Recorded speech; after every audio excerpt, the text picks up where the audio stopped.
Welcome to ABC campus. आज हम companies act 2017 में सेक्शन 180 कवर कर रहे हैं, जिसका टाइटल है liabilities of directors and officers. इसके अंदर हम दो पॉइंट्स को डिस्कस करेंगे, रिस्ट्रिक्शन ऑन इंडेमनिफिकेशन और उसकी फिर एक्सेप्शन।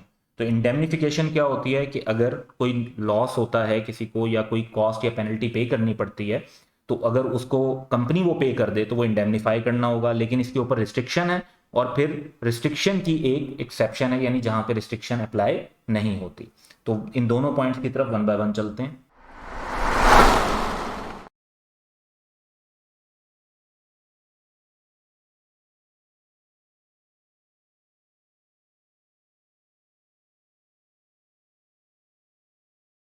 पहले तो हमने ये देखना है कि रिस्ट्रिक्शन ऑन इंडेमनिफिकेशन है क्या, और उससे भी पहले इसको जरा लॉजिकली डिस्कस करते हैं। लॉजिकली अगर हम ये डिस्कस करते हैं कि लेट्स से कि एक डायरेक्टर ने लॉ की कोई नॉन कंप्लायंस की, जिसकी वजह से जो है उस डायरेक्टर को पेनल्टी लगी। अच्छा, उसकी पेनल्टी लगी या उस पर कोई लीगल केस हुआ, उस केस को डिफेंड किया, डायरेक्टर ने डिफेंड करने में भी कॉस्ट लगी, फिर लेट्स से कि कोर्ट ने ये अनाउंस कर दिया कि उसको पेनल्टी पे करनी पड़ेगी। और उस डायरेक्टर ने कंपनी के साथ ये कॉन्ट्रैक्ट किया हुआ हो कि जी अगर मुझे इस तरह की कोई लायबिलिटी पे करनी पड़ी या मुझे कोई पेनल्टी पे करनी पड़ी तो उतने पैसे मुझे कंपनी देगी, यानी कंपनी मेरा लॉस इंडेमनीफाई करेगी, company will make my loss good. तो इसमें तो देखें, फिर इसका मतलब ये हुआ कि डायरेक्टर अगर कुछ गलत भी करेगा तो उसका अल्टीमेट जो कंसिक्वेंसेज हैं वो डायरेक्टर को तो फेस नहीं करने पड़ेंगे, बल्कि अल्टीमेटली वो कॉस्ट भी किसको पड़ जाएगी, कंपनी को पड़ जाएगी। डायरेक्टर ने अपनी ड्यूटीज प्रॉपरली परफॉर्म नहीं की, प्रॉपर काम नहीं किया, उसकी वजह से एक मसला राइज हुआ, उसमें पेनल्टी लगी, वो पेनल्टी डायरेक्टर को पे करनी पड़ी, लेकिन वो पैसे किससे ले लेगा, वो कंपनी से ले लेगा। तो असल में तो पेनल्टी फिर किसको पड़ गई, कंपनी को पड़ गई। तो लॉ ने इसको रोकने के लिए रिस्ट्रिक्शन लगा दी कि भाई ऐसी इंडेमनिफिकेशन का जो कोई भी एग्रीमेंट किया जाएगा वो वाइड होगा, वो इन्फोर्सेबल नहीं होगा। अब ये सिंपल सा कॉन्सेप्ट है जो रिस्ट्रिक्शन का। Any provision whether contained in the articles, चाहे इस तरह का प्रोविजन आर्टिकल्स ऑफ कंपनी में लिखा हो या कंपनी के साथ जो कॉन्ट्रैक्ट हुआ था डायरेक्टर का, जैसे जॉब का कॉन्ट्रैक्ट होता है या कोई कॉन्ट्रैक्ट होता है, कॉन्ट्रैक्ट में लिखा हो, तो उसकी कोई हैसियत नहीं है। अगर वो प्रोविजन किस बारे में, फॉर एग्जाम्प्टिंग एनी ऑफिसर और auditor of the company from और इंडेमनीफाइंग him against any liability which by virtue of any law would otherwise attach to him in respect of any negligence, default और breach of duty और breach of trust। अब ये देखें, negligence अगर की तो गलती तो ऑफिसर की है, डिफॉल्ट किया तो गलती उसकी है, ब्रीच ऑफ ड्यूटी,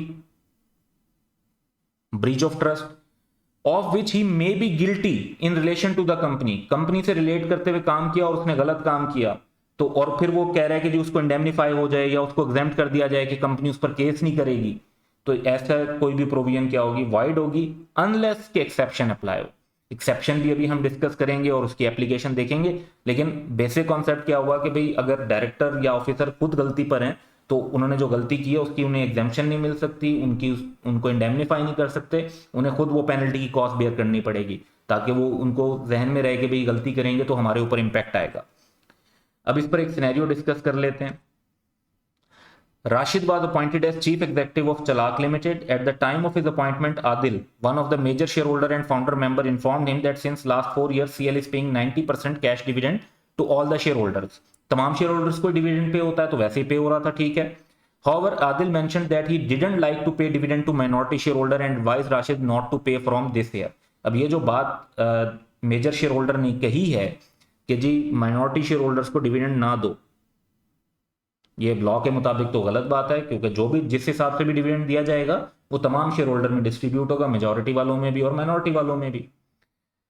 राशिद, जिसको चीफ एग्जीक्यूटिव अपॉइंट किया, उसने इन्फॉर्म किया आदिल को यानी मेजर शेयर होल्डर को that as per the provision of Companies Act chief executive shall be punishable with imprisonment that may extend to 2 years and with fine which may extend to 5 million if the dividend is not paid within specified period of time after dividend has been declared.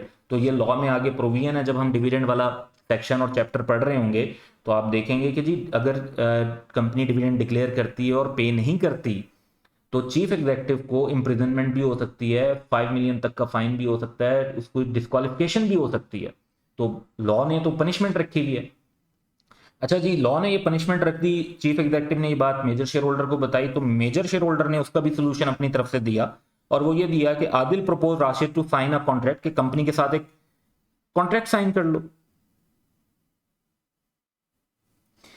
in which it will be clearly indicated that Rashid will be indemnified against all sort of liabilities if any imposed on him due to non payment of dividend.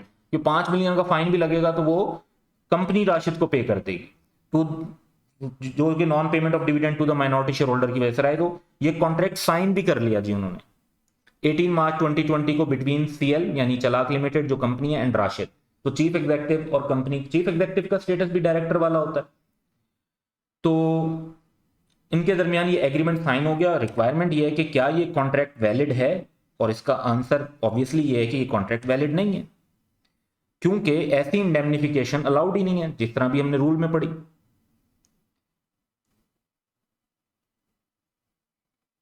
तो in the light of provision of Companies Act the aforesaid contract between CL and Rashid will be void. ये एक void agreement होगा, इसकी कोई इन्फोर्सेबिलिटी नहीं है। अब हम इस रूल की एक्सेप्शन की तरफ चलते हैं। एक्सेप्शन का रूल भी लॉजिकल है और वो प्रिसाइजली एक्सेप्शन के तौर पर है, लेकिन कॉन्सेप्ट ये है कि वहां पर गलती नहीं है डायरेक्टर या ऑफिसर की। However, a company is not prohibited from indemnifying any of its director, chief executive or officer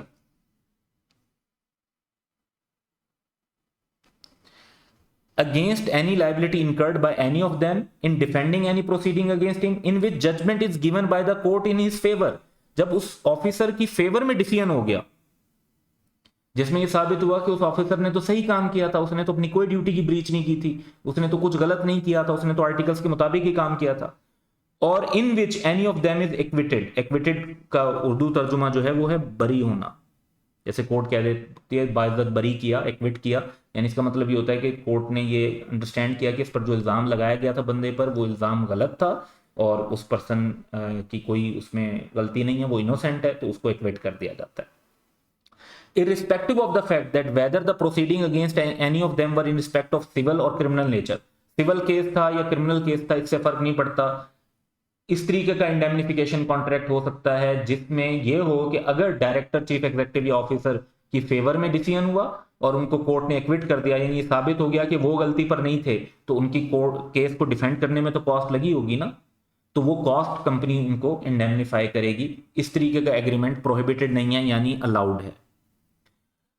एक सिनेरियो देख लेते हैं। Asad filed criminal case against Bilal who is working in the capacity of CFO, chief financial officer, यानी officer की बात आ गई, of shining star limited on the premise that Bilal has misappropriated SSL funds to the tune of 10 million, कि 10 million तक के funds जो हैं वो मिसअप्रोप्रिएट किए। Bilal appointed Messrs Dianat Dar and Company legal advisor and provided all the evidences with respect to all the allegation raised by Asad in the said criminal case and paid 5 lakh on account of legal fee। तो lawyer को fees पे की 5 लाख रुपए की और सारा evidence भी provide कर दिया। Based on documentary evidence provide by Bilal the court acquitted, यानी डिक्लेयर कर दिया बिलाल को कि वो तो इनोसेंट है, उसने कुछ गलत नहीं किया, उसके पास सारे एविडेंसेस मौजूद हैं कि उसने कोई मिसअप्रोप्रिएशन नहीं की। Bilal requested SSL management, यानी कंपनी की management, to indemnify him ₹5 lakh paid by him to the lawyer and provided the legal advisor invoice along with other necessary document। उसने कहा जी मेरे 5 लाख रुपए लगे हैं और ये कंपनी से रिलेटेड लगे हैं, तो कंपनी मुझे इसकी इंडेमनिफिकेशन दे, मेरा ये नुकसान कंपनी की वजह से हुआ वो पूरा कर दे। तो सवाल ये है कि क्या company SSL shining star limited इंडेमनिफाई कर सकती है बिलाल को ऐसी सिचुएशन में?